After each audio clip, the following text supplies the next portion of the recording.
Hi, and welcome to the Real Gamer Score podcast. I'm Cameron, and this week I am joined by Alex. Hey there. And our favourite doctor, Kirby. Hi. This week we talk about who can put out fast enough, not being in sync, and why we removed you from TA for being a dirty, dirty cheater you.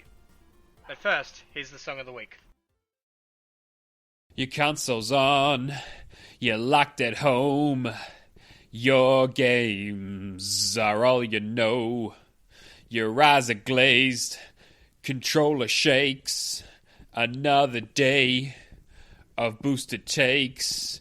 You don't sleep, you barely eat. Every day to keep your streak. Your brain is fried to keep the lead. Another game is all you need.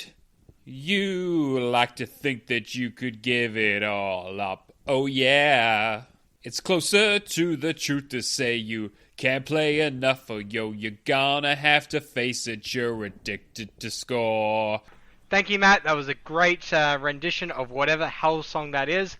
I have no idea. What about you guys? I don't know. Sounded good. No. It was... Look, welcome back, by the way, to me. You missed me. Everyone knows my music taste is awful. I spent all day listening to Mandarin pop. Is it Mumford & Sons? It's not Mumford & Sons, because I would have got that. You not great person. I have to be nice today, unfortunately. You chose, for some reason, Chinese New Year to record because you knew I have to be nice on this day, and that I can't be mean to you or swear. So I'm not going to be great on this podcast because that's all I'm good at is swearing and being mean to Cameron. I'm pretty sure you clarified that God chooses you to be inherently good. You shouldn't be annoyed at this. You should be growing into your positive role. Technically, he chooses all the Chinese people, but not you. Not me specifically, just all of them. And if we disappoint him, we may not get prosperity. This is my first time being on the show with Alex, though. I don't know if we call him Alex or something else. No, you call me Alex. No. Alex. Sorry. We call him by his gamer tag, Alex R. Davies. We call him Better Alex. Better Alex. Okay. Yeah. All right. Nice to meet you. You too. Glad to put a face to the voice I haven't heard. You know, it's always nice to see people who love me specifically and shows I'm on. That's why I'm here. We will move quickly because I've been told this is a shorter show, so I don't know why they got me on. To our Discord, discord.io/realgamerscore. You can come join in all the chatter live and in real time, and with Real Gamerscore, except I'm barely there anymore because of work, but I do my best to just show up and post something stupid in the Silly Stuff channel and then leave. That tends to be my MO. Does anything fun happen in there anymore, guys? I mean, it's just the usual. Just us complaining about Victoria having no toilet paper and stuff. I thought you meant a person for a second. I was like, who is Victoria and why do you care about her toilet paper status? Because if she had any, he'd be stealing it. Yeah. They have none. 100%. Exactly. But there are little bits of boosting, and if you want to arrange a game or go for an achievement, you can still do that in the Discord. And there's a bunch of silly chat about whatever random thing has got into Spaceman's Tarragon's head recently. Yeah, there's now getting to the point. There's too many people for me to keep up with. Some of you should leave so we can get new people in there. That'd be nice, so that I can keep up with the conversation. Because at the moment, I'm just getting destroyed by how quickly it's moving at its slow pace. Anyway, I think the problem is you see a message from me and then you just go, yeah, no, I'm not dealing with this, and then leave. Yeah, maybe. Also, now, this channel has been dead since the 26th of November, but it's coming back. It's making a comeback, folks. The Real Gamerscore World Challenge will be back when you hear this episode. The clue will then drop in the channel, and you can guess. As per usual, it's a $10 prize to begin with, and it gets bigger every clue. I don't even remember what the I remember. It was Golden Sun was the last one. Yep. Yep. And Dodgy Hawkeye Barry put 3 games in the one guess, and that's why he didn't get it. Except that he did get it eventually, but no, that's not. Are we if, are we gonna set like a month grace period on Jay Black just to make sure he doesn't get it? Oh, he's not allowed to read the clue. No, Okay, yeah, cool. he won't be able to see the channel. He can just post in the other channels. Yeah, okay, cool. Yeah, that works. No, but if the bot doesn't go off, I don't care if you got it right anymore. Won't count. So keep your guesses to single guesses, folks. Swiftly moving on to the news. We have a nice bit of TA news. TrueAchievements.com, our Lord and Saviour of achievement hunting, has hit 2 billion achievements. That's more than I have. Just Statistically slightly, yeah. Just a bit. I don't even think then. What would a percentage of that be? 2 million? What 2 what million would is 0.1%. 0.1%. Oh, math. Is it? Yeah. 20 million.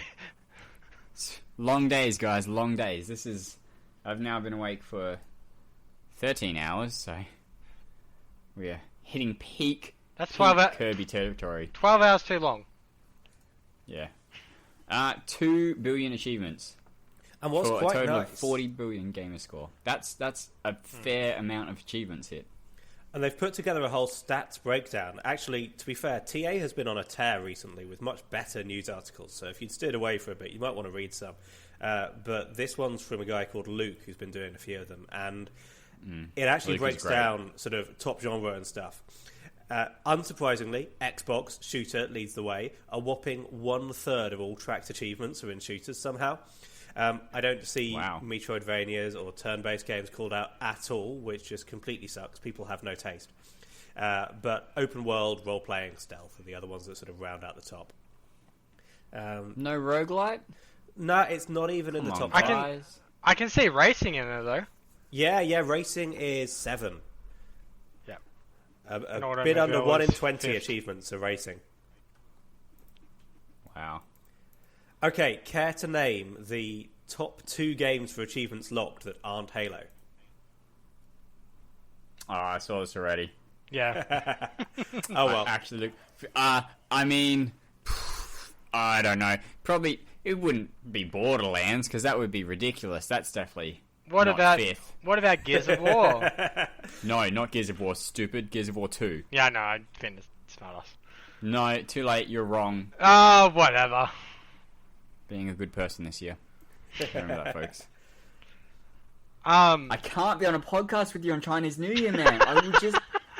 I can't. All right, so should we go through achievements by value? It was interesting. Is it? Where? So achievements by value, gamers score popularity is what they call it. There. Over 560 million 10 gamer score achievement unlocks. And then it dips Yeah, I down. feel like that's fairly default for like all your early stuff. Like not even Yeah. 5. It's all the 10s for completing the first couple levels and Yeah. like your first kills and stuff. That's where all your 10s are at. What surprises me is that the third most popular gamerscore number is 15. Like 10s, 20s, 5s, yeah, you expect them. But actually, after 10 and 20, the most common is 15 gamerscore. Why? What big games have 15? It's got to be. It'd be Telltale. Don't Telltale do 15? Oh. So Don't they? single-handedly I don't know. pushing that. I feel like they do, but I'm probably I incredibly wrong. I just think like I'm just gonna grab any random game from my collection and see what's got 15. Let's go Control. The last few mission ones that I've done, 15 or 30. Let's pick another game. We'll go to the Falconeer. Oh, that one's, 15, 25, 30, 30, yeah. Okay, so it's just all over. I think it's more common than we think, it's just because Yeah. it's not a... It just yeah. feels like a non-standard value to Yeah. be thrown in there. Very interesting. What is surprising is So, 2006. I mean, that looks about half. It looks like about 17 million unlocks in 2006. Doing slightly better than 2021. What's going on, 2021? Well, today Pick up is the the new game. year as we record, so it's not too surprising that 2021 has yet to overtake 2006.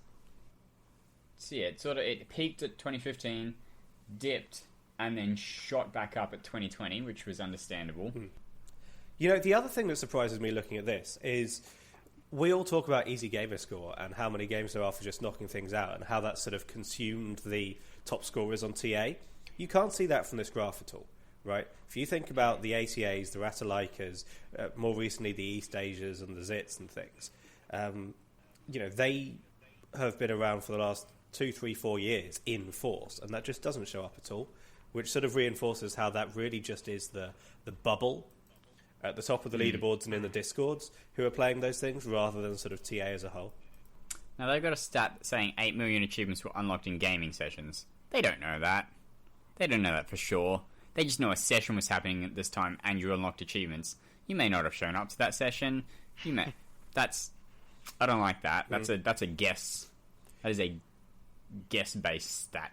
They may not even have checked that you unlocked them. They might just have said, there's a session on with an achievement, and you multiply it by number of people, in which case all the Gears Seriously sessions will be counted about 1,000 times each. Yeah. 90% of achievements are unlocked online. I feel, again, a little bit skewed because of the Xbox One's nature, Yeah. but understood. 783 million game score removed from cheaters, as opposed to, how much was it? 40 billion gamer score earned in that 2 million achievements. That's a decent amount. What's that, like 1 in 50, Yeah, not too far off. roughly? I don't know. Which is a bit scary, actually. Yeah. The idea that over that period, over the last 10 years, about one gamer score in 50 has been by a cheater. But it's been removed. There could be a lot Yeah. more cheaters on the leaderboard that we're unaware of. It could be 1 in 20. How do we know? Okay, 1 in 50 gamer score and known cheaters. Wow. Because you got to think at the same time, there's probably a whole lot of cheaters that haven't been caught. Averages for top 4 platforms: 360, obviously 1.03 billion. Xbox One, 883 million. Because for the 360, how much? What was that? What was that lifespan before the Xbox One? 2006 to 2013. Xbox One. Yeah, 2006 to 21 2013, to yeah. 2013. 2013. I mean, the big But difference also beyond is... that. So Yeah. beyond that as well. So And it would also include backwards compatibility via the Xbox One because TA would not be able to tell where you've unlocked that. Yeah. I don't think. Pretty sure the API can't hit that specifically. I think the API might be able to, actually, because the mods and the investigation team have a lot more information than we do when they go after people. So they can see, supposedly, what platform you've unlocked things on and stuff, I think. But anyway, the 360 has more have to look unlocks at because mine. it was more popular. Like, the Xbox 360 was the biggest console in the world at the time, and the Xbox One wasn't. But I'm just trying to put that in perspective too, because Xbox 360 would be 2006 to 2021, whereas an Xbox One will be 7 years less. And I honestly thought that 360 would be more so double than what the Xbox One would be, rather than being basically 120 million off. Yeah. I suspect that's because it's so much easier to score on the Xbox One. That's true too. And then Windows at 23 million, just that massive drop. But I mean, like, you're competing against Steam and stuff like that, so... Yeah. Yeah, so our average gamer on TA, average man, or woman, average person, 2,700 achievements, 176 games played, 57,000 games scored thereabouts, and nearly 100,000 TA score. So not quite a 2 ratio, but nearly. Probably a higher ratio than a lot of the elite gamers. Oh, definitely better than mine. Not top 100 yet, so I don't count. I'm not elite. Anything else we want to mention from this article before we move on? I think that's about it. Of course, it was a dang Call of Duty achievement that got them over the line. just quickly too, the top 5 achievements unlocked were number 5, Two Birds with One Stone in Call of Duty Modern Warfare 2, Doctor Doctor in Halo Reach for number 4, Prison Breakout, which I believe is the first mission in Gears of War, number 3, Your Journey Begins, obviously first one as well, Halo MCC, and Off the Boat for GTA 4. I'm surprised GTA 5 isn't up there. Yeah. Also, this is just for anyone who's even started the game. This is who's got the first achievement in the game, basically. Yeah, pretty much it. So the next piece of news then would be sales figures. We've got the first estimates at how the Series X and S are selling versus the PS5. And analysts are saying it's roughly, give or take, 3 million Series XS sold so far versus a bit over 4 million PS5s. And if you don't round it, it's actually a bit more skewed. It's 2.8 versus 4.2, which puts them at basically about exactly the same size as the last gen, and they're both still selling out. So I guess the takeaways, they're both going to be massively disappointed that there's all these sales left on the table. Xbox are going to be massively disappointed that they've done everything they can to build up Game Pass and hype the new powerful console, and actually it's their production that's leaving them behind PlayStation rather than popularity. Yeah, I don't know how... that feels weird that they haven't produced as much. That is it, and it's whether it's because they're splitting production, so it's not quite as easy because the PS5 sort of has 2 nearly identical systems, so the production line can sort of move a bit more quickly. It feels weird that it's that big of a difference. Well, wasn't the last story about it? Phil Spencer was trying to get more chips quicker. Just production could not keep up with demand. That's true, but then both the Xbox and the PlayStation are fundamentally using the same parts in their chips from the same suppliers, AMD, I think. Yeah. So they both have the issue. I suspect it's the businessmen with their forecasts. Yeah, it's the GPUs. Because if you're Sony, you're going to say, we are guaranteed, baseline, bottom line, we're going to sell like 50 million of these consoles. We're going to sell 10 million in the first year if we can get them out. It's a sure thing, so you can really pump up production. I have to suspect from these numbers that somebody at Microsoft has just sort of said, well, tamp it down a bit, guys. Let's sell the first 5 million and then see whether we need a new factory. Because I imagine Microsoft has put a lot of money into Xbox already, like with ZeniMax, for example. Like, it's just, like you said, it's just a shame that the fault is the production line at this point in time. I don't know, I find it very interesting, and I think it's going to be very interesting to later on into the generation to see how the pricing compares as well. Because I'm just trying to think with the Xbox One generation how quickly the pricing went down after. Because I believe Xbox One on launch was $5.99 Australian, off the top of my head with Connect. Sure. It was $5.99 or it was $6.49. It was somewhere around that ballpark from the top of my head. I remember getting one day one. But it will be very interesting to see just whether, if the production keeps on continuing on like this, and everywhere I've seen lately where there's a post about, still having stock, it's usually 1 or 2 hours after they're completely out. And I know some people in the Facebook achievement groups that have just been calling EB like day after day trying to get some stock and finally managing to get one now in February. My suspicion on price would be that when you think about Microsoft's announcement, the S, the price, and then Sony somehow matching it with their diskless, like, you have to think that Sony's diskless is really, really hard on the price, that they can't shift that anytime soon. So I wouldn't be surprised if you see the Xbox drop in price first, partly because they're behind, but more because they've probably got a more sustainable margin. I reckon Xbox can probably afford to drop the price on both their models before Sony can take their lower one down. Yeah, they've got a bit more wiggle room than Sony do. Probably not the sales article. I will say there are bright spots. So in the UK, the Series X was actually the best-selling console for January. So it's not all doom and gloom. In some of its chosen markets, the Xbox is doing fine, but globally, there are half again as many PS5s out there. The other thing that I sort of just thought of is that Sony will push harder in Asian markets than Xbox did. Xbox sold out in the Asian markets, but they had a much, much smaller supply sent there. Yeah. So they, in terms of sort of the Western side, they're probably relatively even. It's the Japanese, the Korean. I don't know what China's doing. They're figuring themselves out, but it's that Asian market where Sony is sort of getting its numbers over Xbox. Yeah. Regardless of production as well. Yeah. And I think to round out the news then, we had a quick PSA. This is not going to be a big discussion or anything. It's just a, hey guys, did you know this is new to me? Anybody who has got hold of a new Series X or Series S console will also have the snazzy new controllers, right? Which are basically the same as the old ones, but there's this trick that's better been released. in every way possible. Oh, they do feel so much better. You want the new controller. The grips just, yeah. Anyway, it turns out there's a little trick with the sync button on those.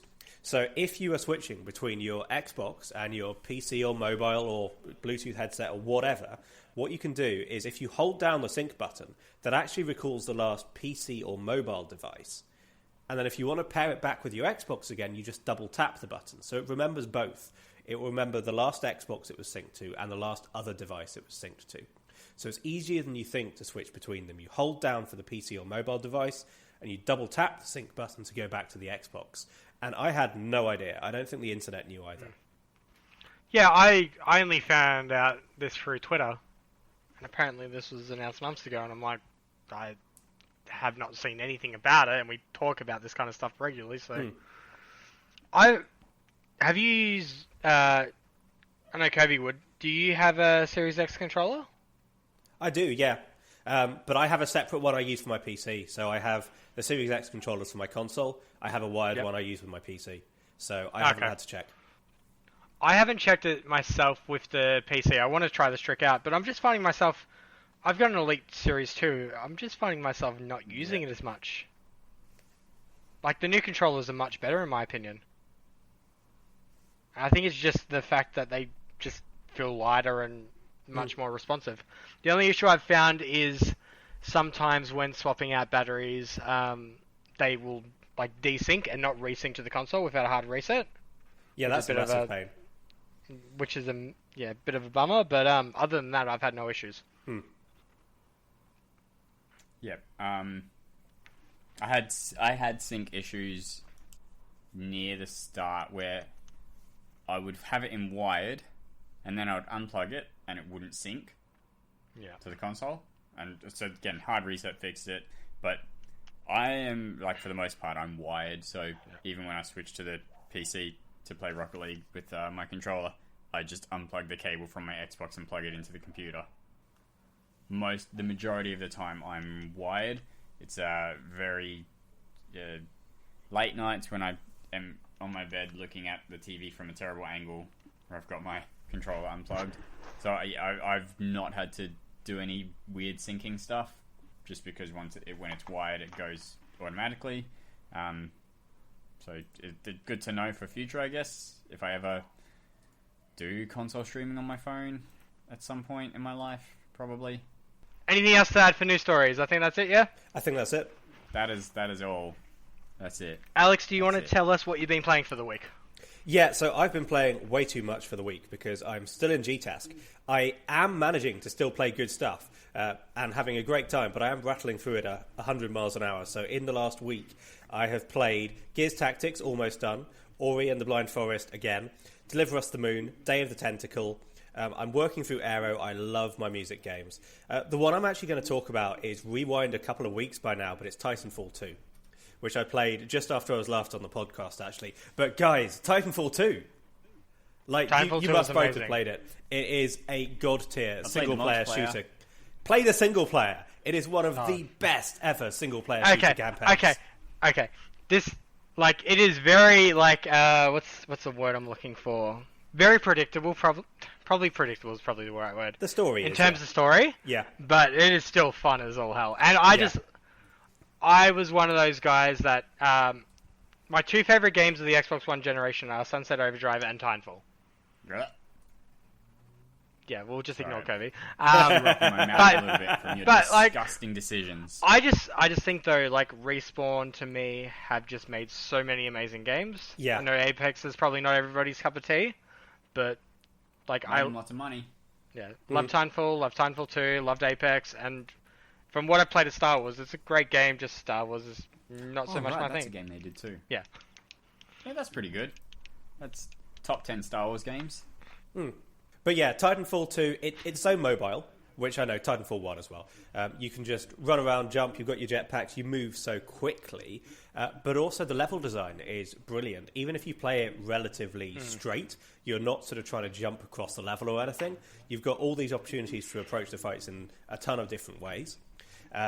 And they mix things up every level. Like, there's one about halfway through where they just introduce a whole new mechanic for a single level, and they manage to do it in a way where it's totally fulfilling and explored, and then they wrap it up with a bow from a story perspective, and the next level they're doing something different.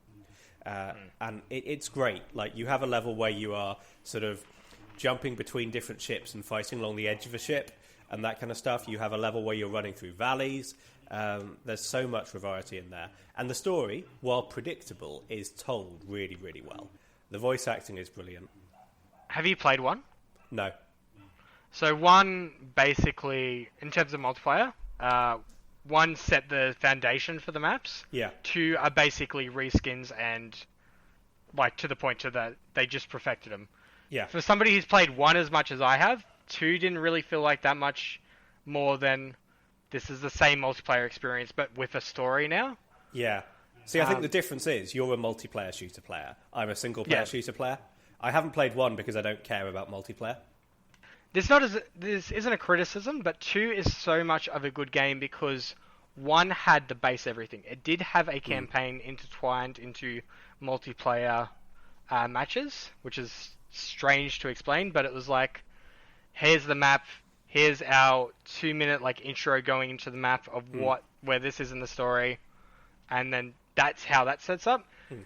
Two just took all that and expanded on it, expanded it on a already laid down foundation and made it perfect. Yeah. Yeah, I can see that. You'll have different views if you like the different styles, and definitely one owes a huge debt. Like, even looking at the single player, just being able to say that they had the tech, they had the pipeline, they were used to working with this game, and then they decided to, build a story on top of it, I'm sure it owes a massive debt. But if, like me, you avoid the multiplayer shooters and you want to play something single player, firstly, because of the podcast, yes, you can get a completion easily enough in single player, apart from one still single player achievement, which is a time trial, which will make you rip your hair out, but you can do it. But yeah, if you're a single player only gamer, Titanfall 2 is in the top tier of shooter campaigns. That's what I've been playing. That Gauntlet achievement too, it's just one of those things that you just throw yourself at it enough times, you'll get it. Yeah. Like, don't let people put you off it. It's impossible. Can't be done. You're all cheaters. Oh, I think I tried it twice, got close. I'm like, I'll definitely be able to get it in the future. And then never went back to the game. Quitter. I was going to say, just out of curiosity, because somebody recommended it to me the other day for one of my Game Pass games, how do you find Gears Tactics? So the core game in Gears Tactics, really good. Wonderful, like XCOM, obviously, in terms of moving people around turn-based map, but really solid system, loads of intricacy in the skill trees and stuff. Love it. The actual full game and playing through it, there's too much filler. So basically what you've got is you've got a mix of... You're always focused on the four main heroes, basically, and for most of the story missions you have to bring either all of them or a couple of them along. And you've got to mix most of the main story missions. There's actually a proper dedicated map, dedicated story. You go everywhere, there's background chatter, you're learning stuff. But about a third to a half of the story missions are actually just filler missions where you've said, guys, at this point in the story, we need to train our people. We need to find supplies. And you just go do a generic randomized mission where you have to control a couple of key points or where you have to go and kill all enemies here or pick up crates or whatever. So a third to a half of the main story missions are filler, actually, randomized filler, and that would be fine. But starting in the second act, you also have to play 2 or 3 filler missions between each story mission. So you're playing 3 filler missions in order to play the next filler mission, after which you'll play 3 filler missions, and then you'll play the next story mission. A huge part of it is your randomized team, and you're sort of sticking with them and naming them and bringing them up. But in Gears Tactics, because you play with the heroes and you're forced to in a whole bunch of the missions, you won't have more than 1 or 2 of your randomized soldiers who actually keep up an XP. And then the randomized soldiers they give you in the shop are actually a higher level, because they keep up with your heroes. So you end up just churning your randomized guys. You never get attached to them. You may as well not have them. It would be, if they would cut the filler missions between missions, just have the half to a third, and actually just entirely cut all the randomized soldiers altogether, and just say you have the 4 heroes who are different classes, it would be a lovely streamlined game. I would love it to bits and recommend it as an entry to the genre. But as it is, there's a great game in there, but you will spend 3/4 of your time grinding filler missions. So just cut part of the game and it'll be fine. Yeah, cut the padding. Does it have an infinite turns glitch like XCOM 2? No. Not that I've found. Okay. 0 out of 10. Don't try. Don't even bother. Kirby, Half star. you want to go next? Sure. It's been a very long time since I've been on here. I did Warboats. That was a thing I finished. I sunk one of my boats. I'm going to talk about 3 games. One of them really quick. Shapeshifting Detective I finally finished. For anyone who was keeping up with... How long ago was that achievement before that? That was in February last year. Nearly a year ago. I want to say, who was the murderer in your... Because it can be multiple. I don't yeah? remember the first time. Okay. The second time when I needed to get myself killed, I needed Rain. Okay, so you got Rain, yeah. Took forever. And then I got lucky. I finally got it. I was like, got to the end, forgot I needed to get it wrong. Picked the right killer. Went, oh wait, no, this is not gone. Oh, quit, back out. Hopefully it, oh no, oh, okay. And it put me 5 minutes back where I was like, oh my god. Lucky. If I had to RNG the killer again and go through all of that again, I may have hurt myself. Just, there's nothing wrong with the game the first time. The second time, I was just skipping the conversations to get to that point. And if I had stuffed that up because I forgot, because it's been so long since I played games, I would have hurt myself. It would have been really bad. Other than that, I played Away, Journey to the Unexpected. It's been really fun so far. It's a first-person roguelite. All I want to know from anyone who's played it, do you get a better weapon at some point? I don't care. You let me know on the Discord if you played it. I have a stick at the moment. I don't know if you get a better weapon or if it's you have to get the teammates who have better weapons in your team. I just need to know if I get a better weapon at some point. That's all I care about. You can unlock the lead-weighted stick and later the cudgel. Yeah, I need a pointy stick, preferably. I think this is just I just found it on the ground and I'm hitting people with it. It's not even like a sword-shaped stick. It's just a stick. And lastly, I completed Hero Express. I'm going to talk about it because, 1, I did something dumb, and then 2, I figured something out not dumb. So, I needed an achievement for Warboats in this, and that was to get one of my cars, the stats to level 7. Do not read get all the cars stats to level 7 as get all the cars stats to max level, as I may have done, because it is a 6 to 8 hour game normally. If you've ever played the Trials games, where it's a sort of a physics-based left to right, lean your car one way or the other to progress it through the level, and you upgrade as you go. Each level has a different vehicle that you basically start from scratch, so it's quite repetitive, but there's a little bit of variety with the level design and stuff. But if it's very expensive to get everything to level 7 or 4 stats, it's way more expensive to get all your stats to level 10, except for the last one where you get to level 7 and the achievement pops and you go, oh, that's 3 upgrades too early. That's weird. Oh, that's 7. 7 is there, not. Oh, okay. because it was not a 6 to 8 hour game if I was getting all of my stats to level 10. And I don't know. I was like, there is something I'm missing because I don't know how people are doing this in 6 to 8 hours. It's nonsense. These people are liars. They're all disgusting, filthy liars. Get them off my site.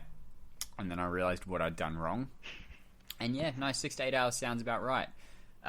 Slightly skill dependent, but really, you bash your head enough, you'll get enough upgrades that you'll get through all the levels. The other thing I discovered on the final level was the story. And so you can play any of the levels in any order. Doesn't really matter. I discovered the story on the final level because what it is you are a vehicle. For each of the different levels, you're a different vehicle, and you have a box on your back. And there is a hero who is fighting a monster, and there's a line that said at every fight, it's like, oh, I'm going to use, and it's a special weapon or whatever. Oh, wait, where is it? And then you're driving a car. I'm like, I don't understand why there's a car when you're supposed to be the hero. I was very confused. And then it clicked that I was bringing the thing to the hero. Like, that was the point of the game, was you are driving and getting the special weapon to kill the monster to the hero. And I felt quite silly that because again, it's sort of one throwaway line, and maybe it's mentioned earlier. I don't really know. Maybe it's just really obvious to everyone, and I wasn't paying enough attention. But it took me a long time to click that that's what I was doing. The hero is the story we learned along the way. Yeah.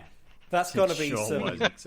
anime-level weapon-changing transition scenes. If you imagine the hero, it's sort of, yeah, I'm going to pull out my flamethrower. Flamethrower music starts. Fireworks in the background. Truck is driving. 2 minutes later, flamethrower! 2 minutes later, assuming you didn't crash along the way and had enough upgrades. Well, you're level 10, so... Yeah. In all of my stats. Except it one. was no. Jeez. Yeah, except for the one where I got to 7 and then realised I was silly. No, that was I've played some other games, but those were really the ones that mattered. And this week I earned 1,135 game score. Oh, Show me. good numbers. Damn, that's my output has dropped a lot this year, but that I don't think I'm going to get much. I think you've been a bit busy, mate. I don't think I'll break 100,000 this year, to be honest. All right, what have you been playing, Cameron? So Overwatch added a new bounty mode. I quickly finished that off in a boosting session with 4 other Aussies the other day, including Keo. There was also an American in there, which, no surprise to anybody, couldn't get into any of our matches. We're just like, oh man, that's a bummer. But this new mode, it's basically just bounty. Get first kill. If you remain the bounty and get kills after, you get 300 points. If you get just a standard kill, you get 100 points, and I think it's first to 4,000.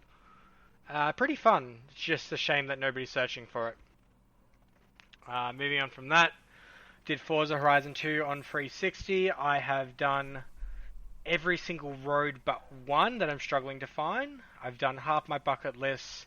I've done all my smash boards, all my fast travels, and probably 2 of every event out of 10 at each site. All Your Race Belong to Us is obviously going to be my hardest one, as well as the multiplayer, but that's just going to be a gradual thing that I just do like I did originally with just podcasts in the background.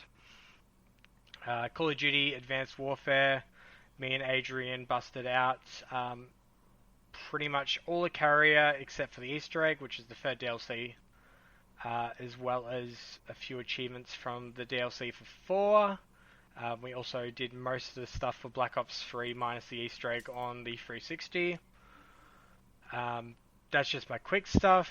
Oh, and some Control thrown in for good measure as well. Just mucking around with that.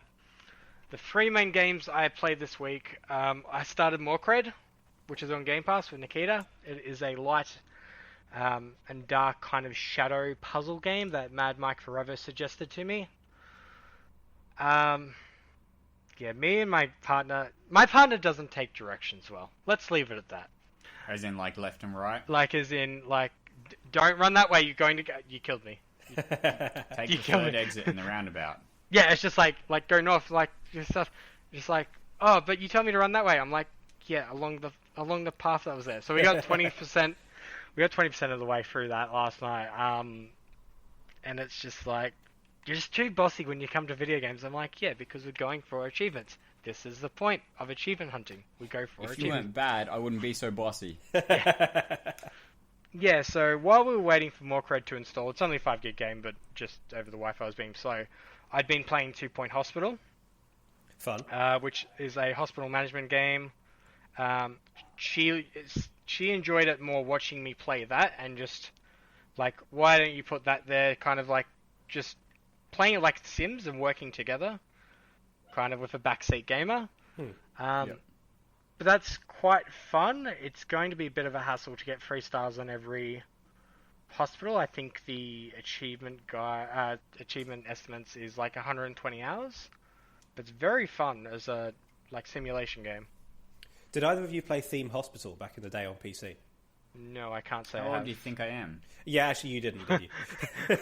From your picture. Oh, well, 2 Point Hospital, I imagine there's some team overlap or license or whatever, but it is basically a spiritual successor to Theme Hospital and plays exactly the same way, just modernified and better. And yeah, it's so fun. Crazy. You kill people It's just, by accident. I just find it so interesting. Like, there's some of the things is like light bulb headedness, Yeah. panhead. What else was there? Like just people, Pant head, as in like just pans on your head, like kind of pant head, no pan, like is in frying pan. pan. You have a frying pan stuck on your head and a doctor needs to get it off. So first you go to the GP to get diagnosed. And then if he can tell what's wrong with you, I think there might be a pan on your head, he'll send you down to the operating theatre or whatever, and they'll put you in a gurney and, saw it off. I'm just trying to think. Like, you need to get janitors that have ghost experience, because if anybody dies in your hospital, it might become haunted. Like, just so much, just light humor in it. And Nikita was just saying, like, oh, they should add, like, a COVID mode and stuff like that. I'm like, just like, don't want to be overwhelmed like Not Kirby. say we did. They do have sort of pandemics and epidemics and things. What will happen is that 12 people with the same infection, like with light bulbs for a head, will all descend on your hospital at exactly the same moment. And so you've been dealing with a trickle of patients, of whom 1 every 5 minutes might have light bulb head. But now you have 12. How do you reorganise your hospital? Scramble to build an extra operating room. Interesting. It's a good time. Makes me think at the same time, too, I think Plague Inc. were working on a Cure the World mode, weren't they? Quite a while ago. They were announced something at the start of the pandemic, or like a short little while into it. Yeah, I can't remember. I know that they've put a bunch of COVID-related status messages that will just pop up as you play the game. They have really funny, timely ones anyway. Like, they don't have any gameplay effect whatsoever, but you're watching the ticker up in the top left to say sort of, Botswana has closed its borders for air travel. And then in there, there'll be sort of that Notch, who developed Minecraft, has bought Nintendo or something and now owns the rights to Princess Peach. It'll be that kind of stuff. They put some COVID things in there. And then last game for the week, Yakuza Like a Dragon. Oh, how is it? It is amazing. Like, so most of the week too, like playing all these different games, I've never really other than Forza, because Forza's kind of just my thing. Horizon's my thing, not Motorsport. But I've just been jumping in between games quite a bit, trying to find something that I want to just dive deep into. Played Yakuza Like a Dragon, started last night. I'm already 5 chapters into it. There's just so many quality of life things in this as well. They lean really heavily into the humor and to like the self-awareness of it being a video game, and the main character Ichiban, like seeing everybody as like as RPG kind of characters, that kind of stuff. Yakuza is very typical storyline. You're taking the fall for a murder that somebody else committed. You've gone away for 20 years, 24 years, something like that. Taking the fall, you come back. Nobody knows who you are. You've thought you've done this whole hero's deed, that you wanted to live up to. Come back, nobody knows you. The Chojo clan that you're a part of has sold out and become part of the Yomi Alliance. and they're just following the story on from there. But it is amazing story. The gameplay is amazing. You can set auto battle on too, because I get to a point too where I'm just like, it's an RPG. I just don't want to be button mashing all the time, if that makes sense. Like, I want to get in the fight. I want to have something similar to Final Fantasy XII's automated gambit system. Just go through like that. This is very much just very basic. Turn it on. Your caster characters will set their own moves and go about it. You can like set it to offensive. You can set it to healer, just to work around that. But at a very base Dragon level. Quest 11 has something similar too. Okay. I'm just trying to think what else to mention. And then just the enemies you fight against too. There is half-naked men that look like they're going to the swimming pool. Like falling... Not the babies. I was getting to the babies! Oh. I was going to say, going to the swimming pool that are slipping on lube, apparently. There was one sub-story, which I was just about to mention, where you're talking to this guy that is about to become a father, and he's like, my partner's so distant from me, like, what do I do? You're in front of what you think to be, I think, a clinic or something along those lines. I think it was called Baby Don't Cry. So he's like, all right, we need to do something about this. He's just been somebody's just attempted to rob him and steal his baby formula. So you go and get hot water for him because you're hearing this crying. Just like, let's make sure that like everything's fine. We'll get baby formula. You go in, and then there's these middle-aged men all dressed in nappies, and it is just the most amazing scene ever. Yeah, that's a running Yakuza thing, which is the best. That's the best part, is that it's not a one-off random thing. It is consistent. It's the first thing that I've come across, though, along those lines. And I don't know why, I've just got the... I'm trying to think what game it is now. I want to get up to the point of the series where they're playing football with the baby. Do you know the scene I'm talking about? No. There is a, like, we need to get this baby away from the Yakuza. And then they're just like throwing this baby across the air and in slow motion for like a 5-minute cutscene, and it's just perfect. But I think it's either 4, 5, or 6. I think it might be 6. Anyway, that's really one of those series. That's one of the series I really want to get into, but I started 0, but just time. Yeah, it's a very heavy time investment, but saying that Like a Dragon doesn't have 100% completion, like in-game, it is you get the story done, you do your miscellaneous achievements, and you get the 2 end dungeons done, and that's it for your completion. Every other one is like, I believe, 100%. And English dubs, which is the first one since the original Yakuza game on PS2. I'm looking forward to it. It sounds like a really good time. I've got a sale watch on. Oh. I hope you enjoy the rest of it. I want to get to the point where hopefully this year I can get the completion in every single one of them that's been released. Ooh. And I was talking to Valak this morning as well about potentially adding Judgment when it releases. Because Judgment looks very interesting, but 1,750 for the week. Big man on campus. All right. Since we're done with what we've been playing, we'll move on to some questions, or question singular depending on time.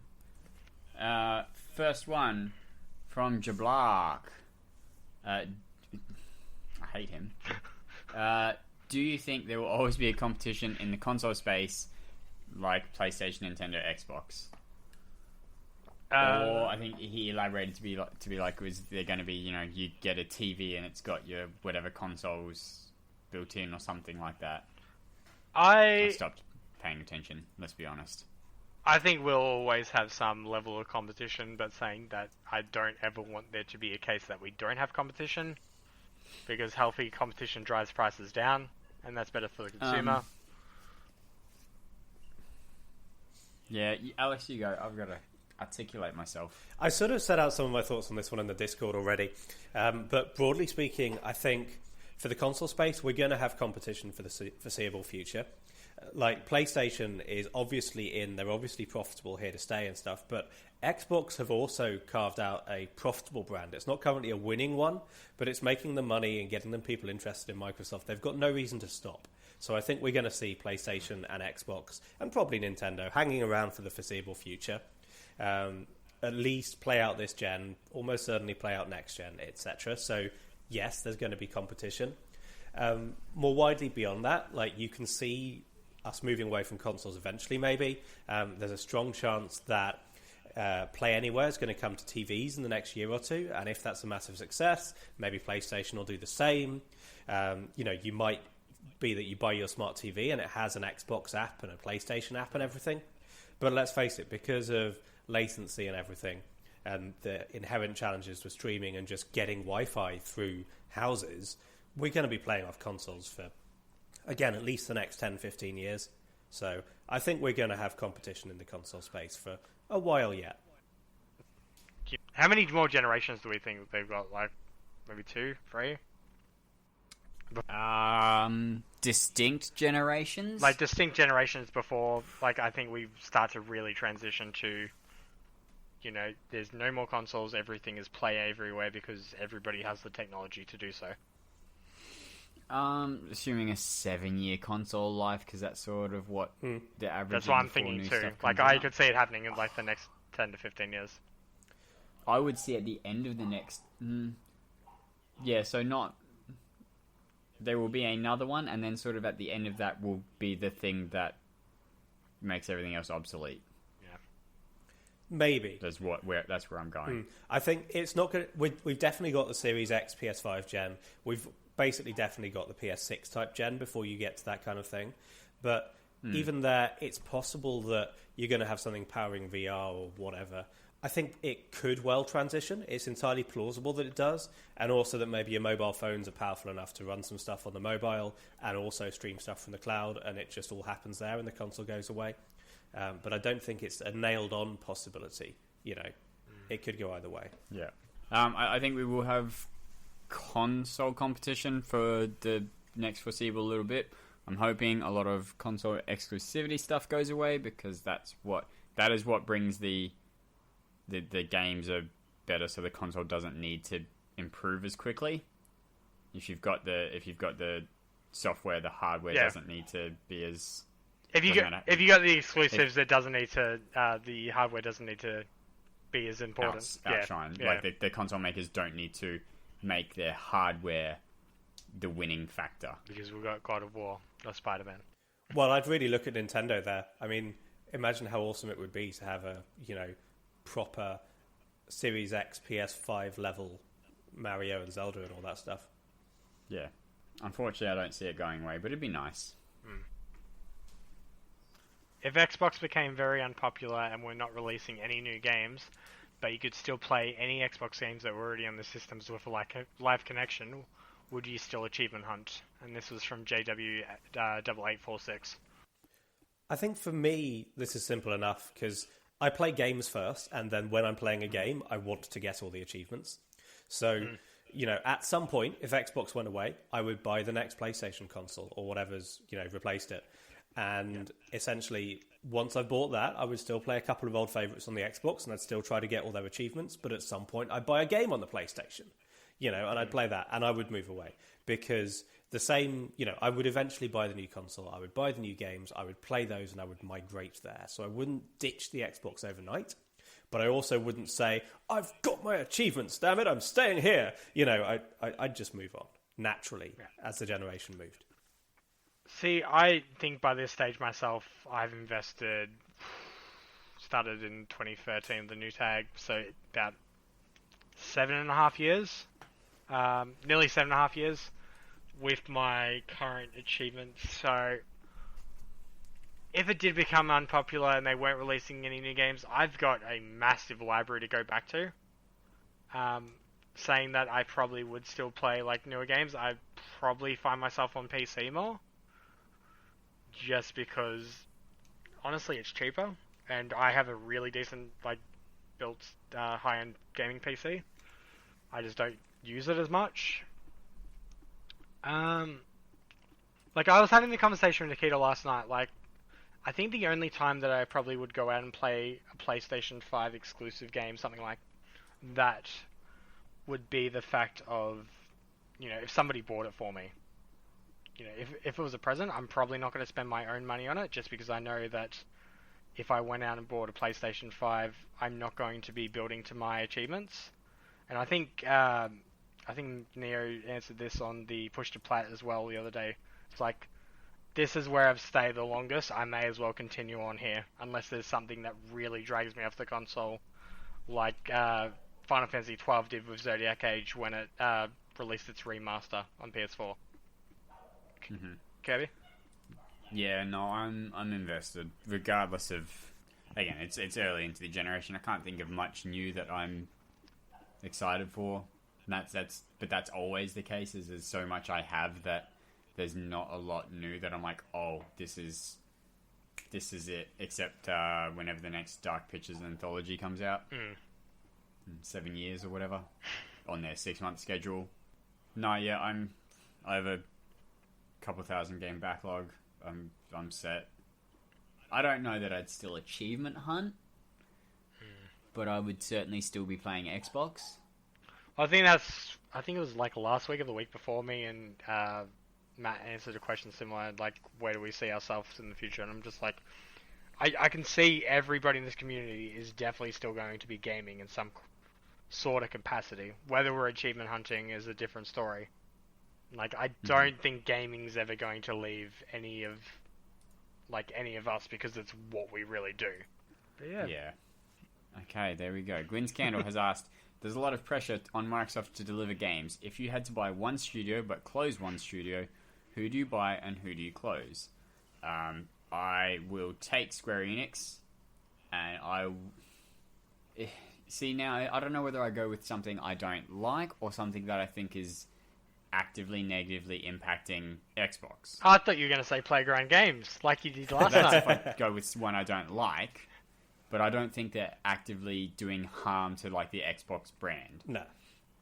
Well, if I were to pick one that I think is not releasing good games, I don't know what they've got upcoming, but I guess I'd go with whoever did We Happy Few. That's Compulsion Games. Compulsion.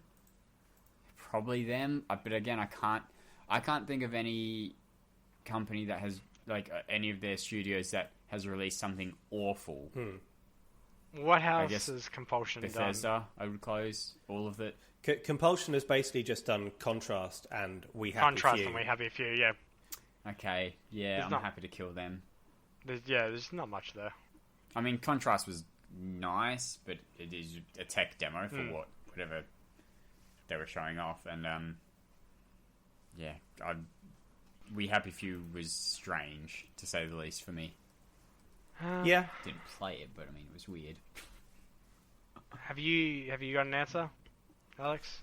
I think for my closing, Compulsion Games is a fairly decent option. I think it's whether you close something like Compulsion Games or also, say, Undead Labs, which has basically just done State of Decay and things, or whether whether you pick on someone like 343 or the Coalition, who've taken on Halo, who've taken on Gears, and sort of not necessarily done the most amazing job.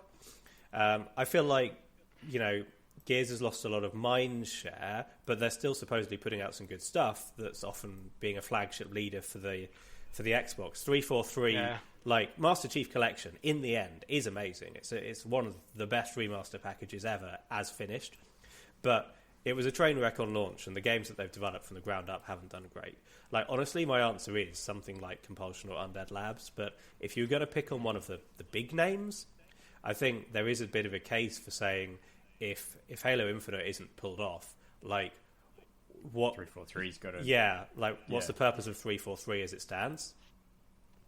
If they can't deliver, if they can't look after Halo, So I think 343 is the big name that's potentially on the block, as much as Compulsion is a sensible choice.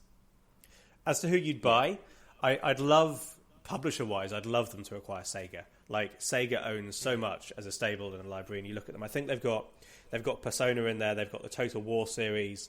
They've got a whole bunch of other stuff. But that does encompass a large number of actual dev studios. So if it had to be just a single dev studio, I'm not really sure.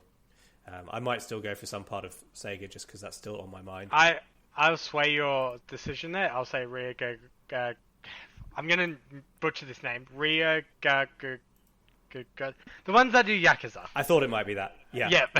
Yeah. So if it's a single studio, we'll take the Yakuza devs, and if it's a whole publisher, I would take Sega because they've got Total War, Dawn of War, Company of Heroes, Football Manager, Megami Tensei, Persona, Endless Space, and Yakuza.